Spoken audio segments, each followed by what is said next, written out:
శ్రీ గురుభ్యో నమ. శ్రీమాత్రే నమ. సత్సంగ పరివారానికి సాదర ఆహ్వానం.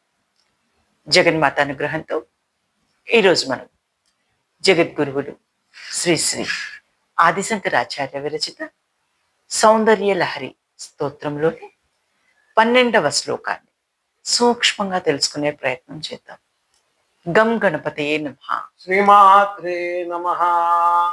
స్వదీయం సౌందర్యం తుహినగిరికన్యే తులయుతం కవీంద్రాః కల్పంతే కథమపి విరించి ప్రభృతయః యథా లోకోత్సుఖ్యా దమరరణలాయాంతి మనసా తపోభిర్దుష్పాపామపి గిరిససాయుజ్య పదవీం.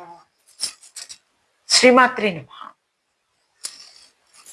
పరబ్రహ్మస్వరూపిణి జగన్మాతపై నిరంతర ధ్యానం ఎందువలన కొనసాగించాలో ఆచార్యులు వారు ఈ శ్లోకం ద్వారా తెలియచేయుచున్నారు. ఆచార్యుల వారి భావన: ఓ మంచుకొండ కన్య, అసమానమై పరిపూర్ణమైన నీ సౌందర్య లావణ్య రూపం మరెవరికీ లేదు. ఇట్టి నీ రూపం ఇతరులతో పోల్చి వర్ణించటం కవులకు బ్రహ్మదేవునకు సాధ్యం కాలేదు కదా.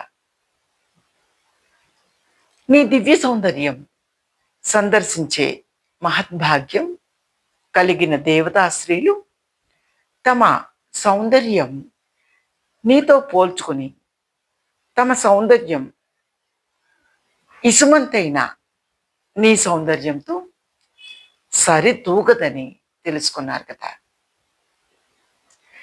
కైలాసాధీశునికి మాత్రమే లభ్యమయ్యే నీ దివ్య సౌందర్యమును పొందాలని తాపత్రయపడే ఇట్టి దేవతా స్త్రీలందరూ తపస్సు ద్వారా కూడా పొందశక్యము కాని శివ సాయుధ్యంను మానసికంగా మాత్రమే లభ్యం చేసుకోగలుగుతున్నారు కదమ్మా.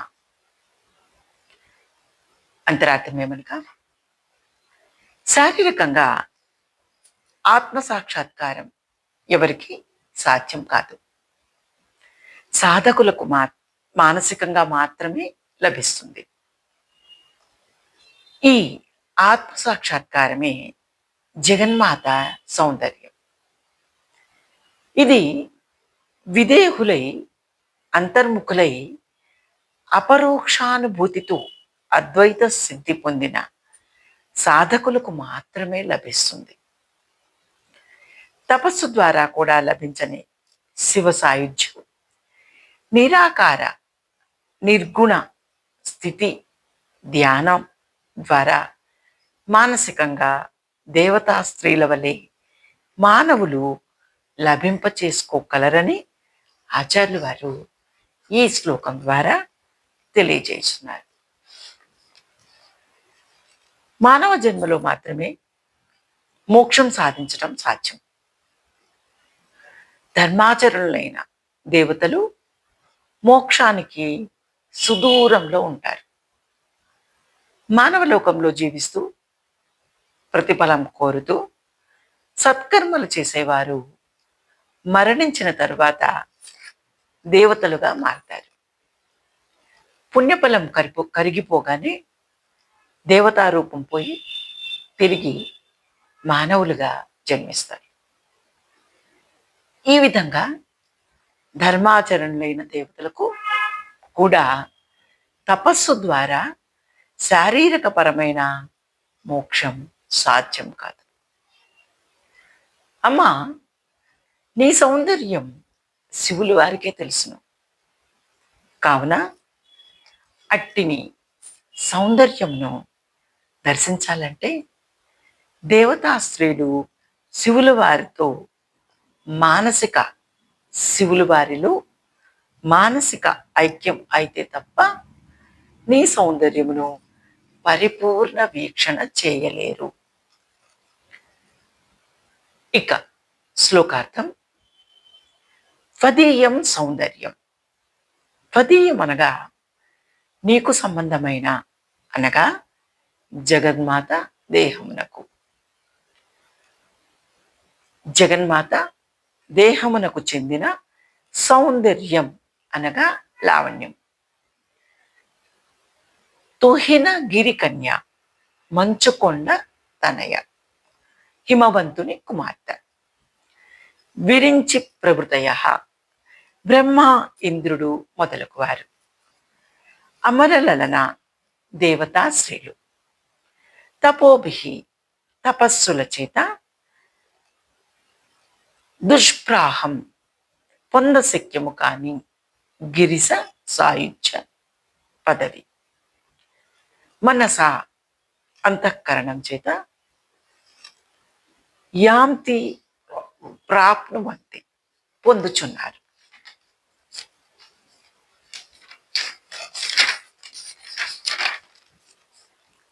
దేవతాశ్రీలు నీ సౌందర్యమును దర్శించుటకై ఒక మార్గము ఎంచుకున్నారు. సదాశివులు ఒక్కరే నీ సౌందర్య దర్శనమును ప్రాప్తింప శక్యమై ఉన్నందున సదాశివుల వారితోడి సాయుధ్యమును పొందుటకు కోర్కెలు కలవారేరి. అప్సరసలు తమకు తామే వారి సౌందర్యముపై వెగటు కలిగిన వారే. జగన్మాత సౌందర్యం సర్వ జగత్తును మోహింపచేయను. అప్సరస స్త్రీలను సహితము మోహింపచేయను. ఎత్ర అస్తి భోగే నహి తత్ర మోక్ష. ఎత్ర అస్తి మోక్షో నహి తత్ర భోగః. శివపదాంబుజ యుగార్చ నానాం. శివపదాంబుజ యుగార్చకానాం భుక్తిశ్చ ముక్తిశ్చ కరస్థితేన. భోగం ఉన్న చోట మోక్షం ఉండదు. మోక్షం కావాలంటే భోగం ఉండదు. పాదాలను అర్చన చేస్తే భోగ మోక్షాలు చేతిలోనే ఉంటాయి. లలితా సహస్రంలో హయగ్రీవులు వారు మనోవాచామ గోచర కామేశజ్ఞాత సౌభాగ్య మార్ధవో హృద్వయాన్విత నిరుపమ మహాలావణ్య సేవతి విశ్వాధిక అని స్తుతించారు. మనోవాచామ గోచర, జగన్మాత మనోవాకులకు గోచరము కానిది, లేదా పరిపక్వము కాని మనస్సు వాకులకు గోచరము కానిది. మనాంసి చ వాచశ్చ మనోవాచ తేషాం తాసాం చ గోచర అవిషయ. మనస్సునకు గోచరించినది కాదు అనగా పరమాత్మ స్వరూపము ఇట్లున్నదని మనసుచే ఊహింప శక్యము కాదు. యతో వాచో నివర్తంతే అప్రాప్య మనసా సహా అని శృతివాక్యం. స్వప్రకాశ మనోవాచామ గోచర అను పదమునందు స్వప్రకాశ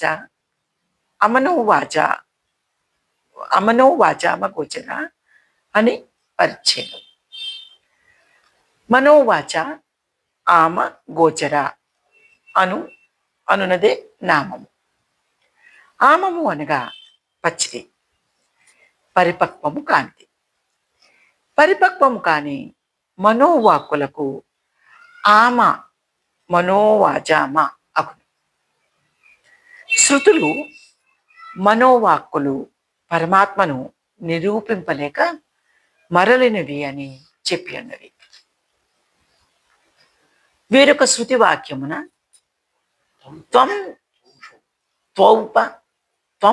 త్వౌపనిషదం పురుషం పృచ్ఛామి అని కలదు. వేదవాక్కులచే ప్రతిపాదింపబడిన పురుషుని గురించి అడుగుచున్నాను అని అర్థము. దీని ప్రకారం శృతులలో ఒక చోట మనోవాక్కులకు గోచరించడని, వేరొక చోట మనోవాక్కులకు తెలియబడును అని చెప్పాను.